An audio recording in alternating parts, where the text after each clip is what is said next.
เหลืองร่วมกับผ้าระบายสีขาวตามอาคารสถานที่ของหน่วยงานและบ้านเรือนพร้อมทั้งจัดกิจกรรมจิตอาสาบำเพ็ญสาธารณประโยชน์เพื่อสืบสานพระราชปณิธานและบำเพ็ญสาธารณกุศลถวายเป็นพระราชกุศลตลอดปี 2567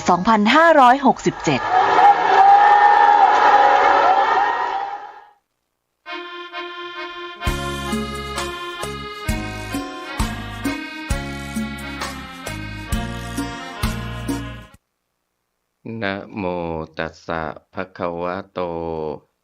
อะระหะโตสัมมาสัมพุทธัสสะขอความนอบน้อมจงมีแด่องค์สมเด็จพระบรมศาสดาสัมมาสัมพุทธเจ้าพระธรรมและพระอริยสงฆ์สาวกทั้งหลายขอเจริญพรกับคณะสัตยาญาติโยมสาธุชนทุกท่านวันนี้อาตมาภาพก็จะได้นำเอาเรื่องพระเพลัทศีสเถระอันมีมาในคัมภีร์อรรถกถาธรรมบทกุฏกานิกายอรหันตวรรคแห่งพระสุตตันตปิฎกมาอธิบายชี้แจงแสดงให้กับคณะสัตยาญาติโยมสาธุชนทุกท่านดำเนินความว่าสัทธาเชตวเนวิหรันโต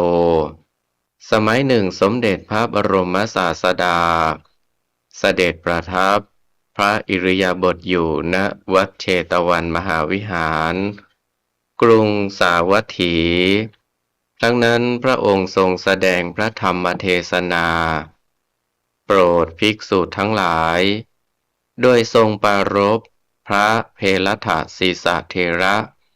ให้เป็นอุปติเหตุซึ่งมีเรื่องเล่าย่อโดยดังต่อไปนี้โสกิรายสมาดังได้ยินมา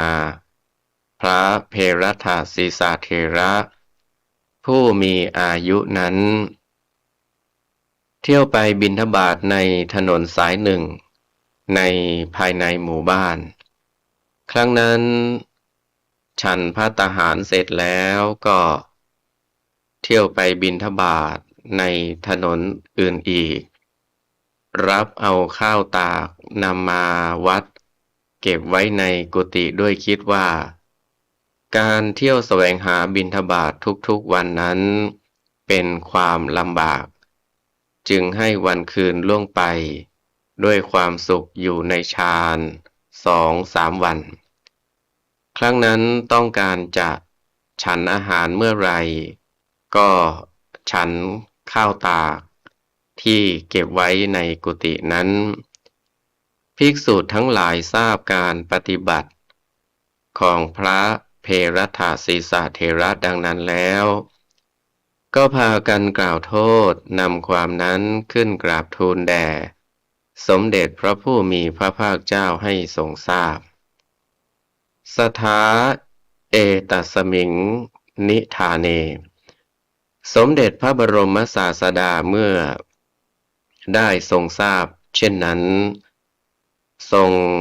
เห็นไม่เป็นการสมควรแก่สมณวิสัยจึงได้ทรงบัญญัติสิกขาบทแก่ภิกษุทั้งหลายเพื่อให้งดเว้นจากการสั่งสมอาหารต่อไปเพราะเหตุที่พระเถระสั่งสมอาหารนั้นด้วยความมักน้อยและยังมิได้บัญญัติสิกขาบทดังนั้นสมเด็จพระบรมศาสดาจึงประกาศความไม่มีโทษของพระเถระนั้นให้ภิกษุทั้งหลายทราบขั้นแล้วเมื่อพระองค์จะทรงแสดงพระธรรมเทศนาโปรดภิกษุทั้งหลายสืบอนุสนธิต่อไปจึงได้ตรัสพระพุทธนิพนธคาถาเป็นปัจฉิมพจน์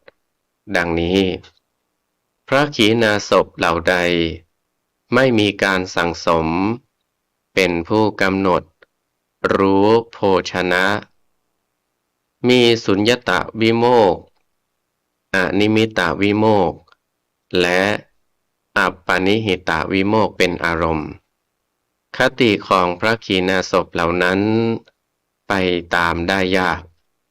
เหมือนทางไปของฝูงนก ในอากาศฉะนั้นภิกษุทั้งหลายจำนวนมากด้วยกันฟังธรรมอยู่ในสมาคมนั้นส่งญาณไปตามกระแสพระธรรมเทศนาโดยโยนิโสมนสิการเป็นอันดีในเวลาจบพระธรรมเทศนาก็ได้บรรลุมรรคผลมีโสดาปัตติผลเป็นต้นโดยสมควรแก่อุปนิสัยของตน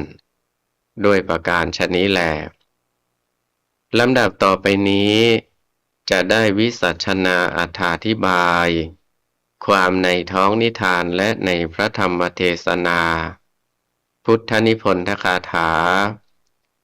โดยอาศัยอรรถกถาในและโดยอัตโนมัตยาธิบายเพื่อเฉลิมเพิ่มเติมสติปัญญาฉลองศรัทธาบารมีเพิ่มพูนกุศลบุญญราศีส่วนธรรมสวรรค์ใหม่แก่สาธุชนพุทธบริษัททั้งหลายสืบต่อไปในนิทานเรื่องนี้แสดงให้ทราบปฏิปทาของพระสงฆ์สาวกในพระพุทธศาสนาอีกอย่างหนึ่งคือห้ามมิให้เก็บรวบรวมสั่งสมปัจจัยสี่ไว้ด้วยตนเองอันแสดงถึงความมั่งมีหรือความโลภปัจจัยคือเครื่องบำรุงเลี้ยงชีวิตร่างกายที่จำเป็นมีอยู่สี่อย่างคือเครื่องนุ่งห่มได้แก่ผ้าต่างชนิดเครื่องบริโภคได้แก่อาหารต่างชนิดที่อยู่อาศัยได้แก่ที่นั่งที่นอนต่างๆเภสัชได้แก่ยาสำหรับบำบัดโรคต่างๆปัจจัยเหล่านี้ห้ามมิให้ภิกษุเก็บสั่งสมรักษาไว้เพื่อตนเองจำกัดให้มีเฉพาะความจำเป็นเท่านั้นเช่นเครื่องนุ่งห่มคือผ้าสบงจีวรกำหนดให้มีเพียงสำรับเดียวที่เรียกกันว่าผ้าไตรจีวรได้แก่ผ้าสามผืนคือผ้าสบงสำหรับนุ่งประการหนึ่งผ้าจีวรสำหรับห่มประการหนึ่งผ้าสังฆาติสำหรับห่มกันหนาวประการหนึ่งเมื่อผืนใดบุบสลายใช้ไม่ได้ก็ให้เปลี่ยนใหม่เฉพาะผืนนั้นเครื่องบริโภคคือโภชนะอาหารก็ให้มีเฉพาะคราวที่ต้องการจะฉันเป็นมื้อๆไปเท่านั้นไม่ให้เก็บสั่งสมไว้ด้วยตนเองแต่ของเหลือเฟือที่เกิดขึ้นเป็นหน้าที่ของกัปปิยการกหรือไวยาวัจกรเก็บรักษาไว้ที่เรือนครัวสำหรับปรุงแต่งมาถวายตามเวลาฉันอย่างนั้นได้อยู่แม้ที่อยู่อาศัยและเภสัชคือยารักษาโรคก็ให้มีแต่ในคราวจำเป็นเช่นเดียวกันความประสงค์ที่พระพุทธองค์ทรงกำหนดบัญญัติไว้เช่นนี้โดยตรงก็เพื่อไม่ให้เป็นผู้มากในปัจจัยลาภอันเป็นเครื่องบำรุงกิเลสตัณหาให้เฟื่องฟูโดยอ้อมก็เพื่อมิให้รบกวนและเบียดเบียนชาวบ้านให้หนักแรงเป็นสมุฏฐานแห่งความประหยัดนั่นเองเมื่อพระสงฆ์สาวกมีความสันโดษมักน้อยในปัจจัยสี่ดังกล่าวมานี้ชื่อว่าเป็นผู้อยู่ในฐานะแห่งการประหยัดและในขณะเดียวกันก็เป็นการสอนประชาชนให้รู้จักคุณค่าแห่งความประหยัดโดยวิธีทำให้เป็นสักขีพยานไปในตัวนับว่าสมเด็จพระบรมศาสดาได้ทรงสอนการประหยัดไว้ในนิทานเรื่องนี้แม้แต่เพียงท่านพระเพลัทธศีสะเถระซึ่งเป็นพระชั้นประพฤติปฏิบัติดีแล้วแต่ท่าน มุ่งที่จะไม่ให้เสียเวลาในการเที่ยวแสวงหาบิณฑบาตเป็นประจำทุกวันจะได้เสวยวิมุตติสุขอยู่ในธรรมนานๆจึงไปบิณฑบาตมาได้แล้วเก็บรักษาเป็นข้าวตากไว้ในกุฏิเพื่อจะได้ฉันไปวันหนึ่งโดยไม่ต้องเสียเวลาออกเที่ยวบิณฑบาตในหมู่บ้านทุกวัน เมื่อสมเด็จพระบรมศาสดาได้ทรงทราบเรื่องจากภิกษุทั้งหลายดังนั้นได้ทรงยกขึ้นเป็นอุบัติเหตุแล้วบัญญัติห้ามแก่ภิกษุสาวกทั้งหลายมิให้กระทำการสั่งสมอาหารเช่นนั้นต่อไปอีกถ้าภิกษุรูปใดขืนละเมิดปรับโทษเป็นอาบัติปาจิตตีอาหารที่สั่งสมไว้นั้นเป็นนิสสักคีคือเป็นของจำต้องเสียสละฉันไม่ได้นับเป็นศีลข้อหนึ่งในศีล227สิกขาบทของภิกษุสงฆ์ส่วนพระเพรัตถสีสาเถระนั้นที่ท่านสั่งสมอาหารเช่นนั้นได้กระทำด้วยความสันโดษมากน้อยมิใช่มุ่งกระทำด้วยความมากหรือโลภโมโทสันในอาหารแต่อย่างใดกับอีกประการหนึ่งการห้ามมิให้ภิกษุสั่งสมอาหารนั้นสมเด็จพระบรมศาสดายังมิได้ทรงยกขึ้นมาบัญญัติเป็นสิกขาบทของภิกษุทั้งหลายพระเถระจึงไม่มีโทษในการกระทำในครั้งนั้นเพียงแต่เป็นเหตุให้ทรงบัญญัติสิกขาบทเพื่อความเหมาะสมแก่ภิกษุบริษัทสืบไปเท่านั้นสมเด็จพระบรมศาสดาจึงทรงประกาศให้ภิกษุทั้งหลายทราบถึงการไม่มีโทษไม่เป็นความผิดสำหรับพระเพรัตถสีสเถระขั้นแล้วเมื่อจะทรงแสดงพระธรรมเทศนาโปรดภิกษุทั้งหลายต่อไปโดยทรงอาศัยเหตุที่เกิดขึ้นนั้นเป็นสมุฏฐานจึงได้ตรัสพระพุทธนิพนธคาถาสุภาษิตซึ่งมีข้อความสั้นๆดังนี้พระขีณาสพเหล่าใดไม่มีการสั่งสมเป็นผู้กำหนดรู้โภชนะมีสุญญตวิโมกข์อนิมิตวิโมกข์และอัปปนิหิตวิโมกข์เป็นอารมณ์คติของพระขีณาสพเหล่านั้นไปตามได้ยากเหมือนทางไปของฝูงนกในอากาศฉะนั้นในพระธรรมเทศนาสุภาษิตนี้สมเด็จพระบรมศาสดาทรงแสดงคุณสมบัติของพระอรหันต์ขีณาสพไว้3ประการคือไม่ทำการสั่งสมประการหนึ่งเป็นผู้กำหนดรู้โภชนะอาหารประการหนึ่งมีวิโมกข์3เป็นอารมณ์คือสุญญตวิโมกข์อนิมิตวิโมกข์และอัปปานิหิตวิโมกข์ประการหนึ่งแล้วทรงแสดงถึงคติคือการไปของพระอรหันต์ขีณาสพว่าเป็นสิ่งที่ตามหายากคือไม่อาจที่จะรู้ได้เหมือนทางไปของนกในอากาศฉะนั้นดังจะได้อธิบายต่อไปนี้คำว่าการสั่งสมนั้นมี2อย่างคือกัมมสันนิจจัยคือการสั่งสมกรรมประการหนึ่งปัจจัยสันนิจจัยคือการสั่งสมปัจจัย4ประการหนึ่งการสั่งสมกรรมได้แก่กุศลกรรมคือกรรมดี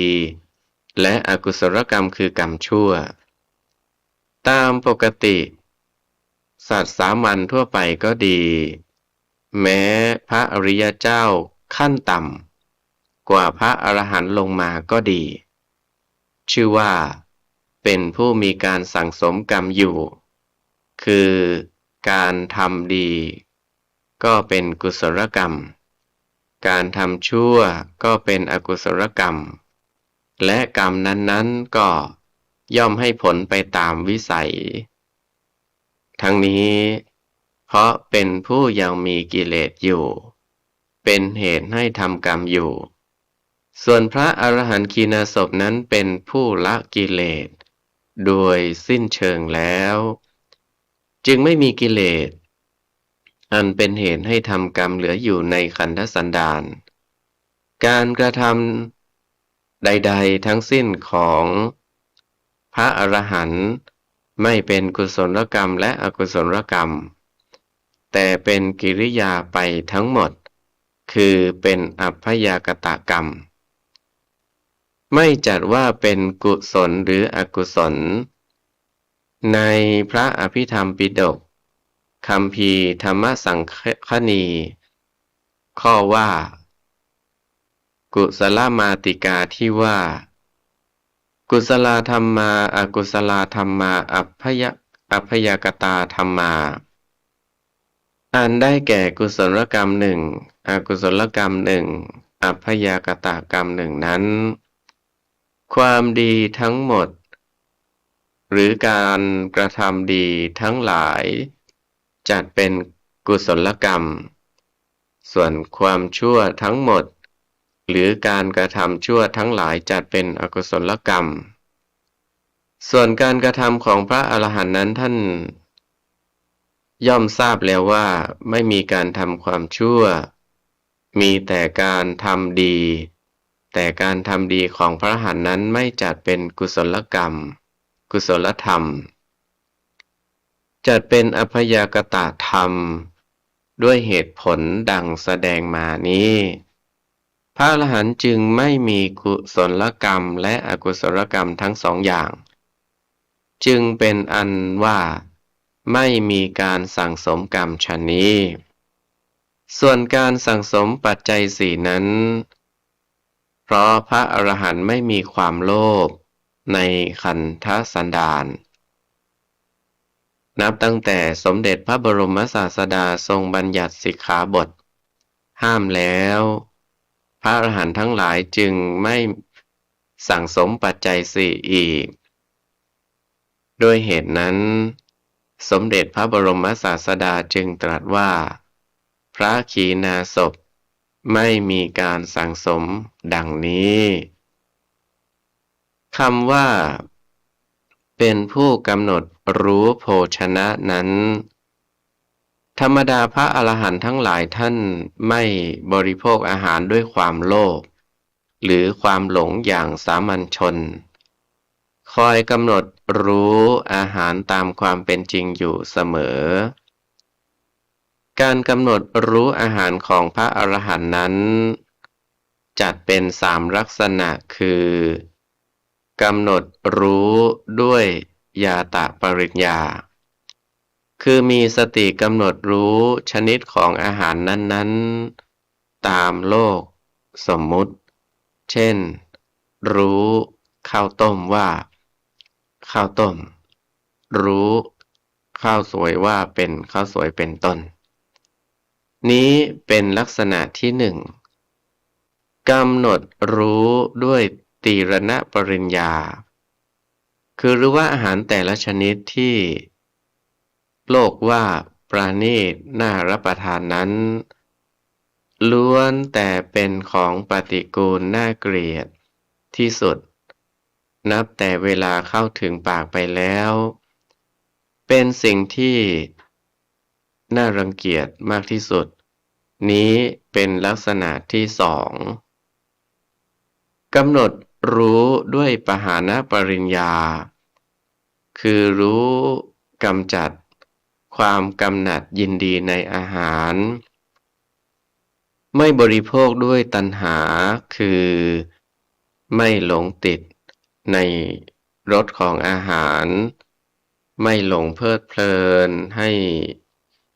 ในรสที่ถูกลิ้นไม่หลงโทมนัสขัดเคืองในรสที่ไม่ถูกลิ้นนี้เป็นลักษณะที่สามพระอรหันต์ย่อมบริโภคอาหารด้วยมีความรู้สามประการนี้กำกับอยู่ทุกขณะที่ฉันภัตตาหารไม่บริโภคด้วยความหลงไหลในชนิดของอาหารหรือโอชารสของอาหารเลยด้วยเหตุนั้นสมเด็จพระบรมศาสดาจึงตรัสว่าเป็นผู้กำหนดรู้โภชนะดังนี้คำว่าวิโมกข์นี้นั้นเป็นชื่อของพระนิพพานคือได้แก่พระนิพพานนั่นเองในที่นี้เพราะเป็นหัวข้อแห่งเทศนาพระพุทธองค์จึงทรงแสดงไว้เพียงสองอย่างแต่โดยความหมายนั้นสงเคราะห์เอาวิโมกข์ทั้งสามอย่างคือสุญญตวิโมกข์อนิมิตวิโมกข์อัปปนิหิตวิโมกข์อธิบายว่าพระนิพพานได้ชื่อว่าสุญญตวิโมกข์เพราะเป็นสิ่งที่ว่างจากราคะโทสะโมหะและพ้นจากราคะโทสะโมหะนั้นพระนิพพานได้ชื่อว่าอนิมิตวิโมกข์เพราะเป็นสิ่งที่ไม่มีราคะนิมิตโทสะนิมิตโมหะนิมิตและพ้นแล้วจากนิมิตทั้งสามนั้นพระนิพพานได้ชื่อว่าอัปปนิหิตวิโมกข์เพราะเป็นสิ่งที่ไม่มีที่ตั้งคือราคะที่ตั้งคือโทสะที่ตั้งคือโมหะและพ้นแล้วจากที่ตั้งทั้งสามนั้นการที่พระนิพพานได้ชื่อเป็นสามอย่างเช่นนั้นโดยเหตุที่ผู้ได้บรรลุพระนิพพานนั้นด้วยอาการต่างกันเป็นสามคือถ้าผู้บรรลุพระนิพพานนั้นโดยตรงอนัตตลักษณะคือเห็นสังขารนามรูปเป็นอนัตตาแจ้งชัดแล้วก็ออกจากสังขารยึดเอานิพพานเป็นอารมณ์พระนิพพานของท่านผู้นั้นได้ชื่อว่าสุญญตวิโมกข์โดยเหตุที่เป็นผู้เห็นแจ้งชัดซึ่งสังขารเป็นอนัตตานั้นผู้ปฏิบัติบางท่านเห็นสังขารเป็นทุกข์แจ้งชัดกว่าอย่างอื่นแล้วก็ออกจากสังขารยึดเอานิพพานเป็นอารมณ์พระนิพพานของท่านผู้นั้นได้ชื่อว่าอนิมิตวิโมกข์ผู้ปฏิบัติบางท่านเห็นสังขารเป็นอนิจจังแจ้งชัดกว่าอย่างอื่นแล้วก็ออกจากสังขาร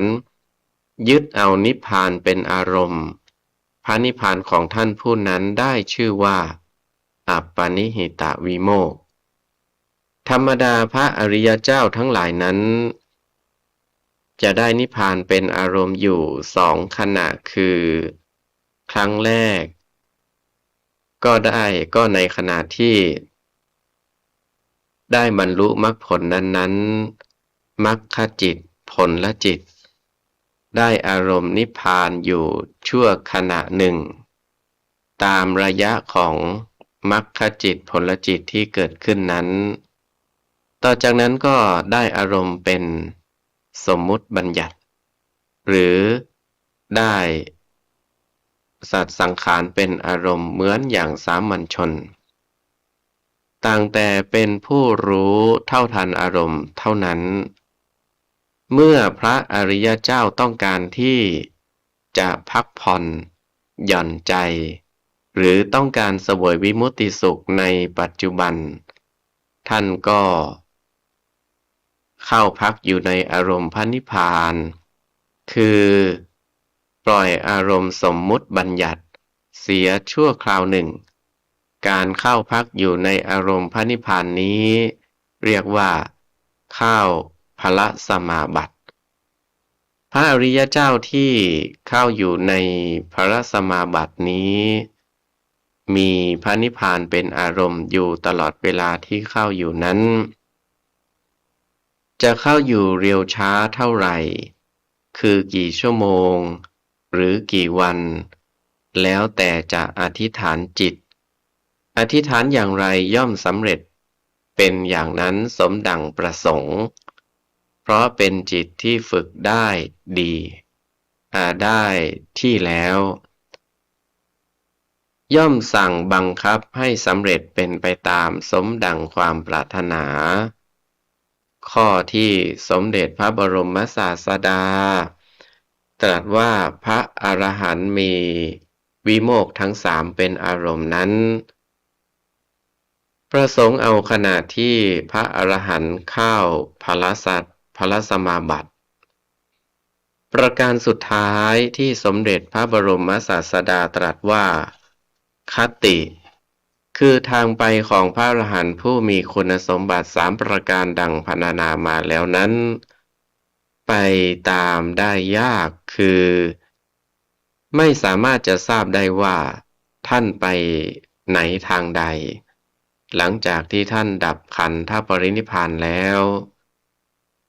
ตามธรรมดาสามัญชนหรือพระอริยเจ้าชั้นต่ำลงมานั้นยังจะต้องไปบังเกิดอีกต่อไปและภูมิของสัตว์ทั้งหลายที่จะไปบังเกิดนั้นคือภพสามหรือกำเนิดสี่หรือคติห้าหรือวิญญาณทิติเจ็ดหรือสัตวาสเก้าไม่มีที่ไหนอื่นนอกจากภูมิสถานทั้งห้านี้ดังนั้นสามัญชนหรือพระอริยเจ้าชั้นต่ำนั้นจึงสามารถที่จะตามค้นหาพบได้ในภูมิสถานทั้งห้านี้แห่งใดแห่งหนึ่งโดยไม่ต้องสงสัยส่วนพระอรหันต์นั้นเพราะท่านปรินิพพานด้วยอนุปาทิเสสนิพพาน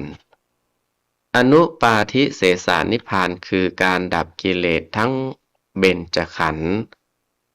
ไม่มีสิ่งใดจะไปบังเกิดในภูมิสถานทั้งห้านั้นอีก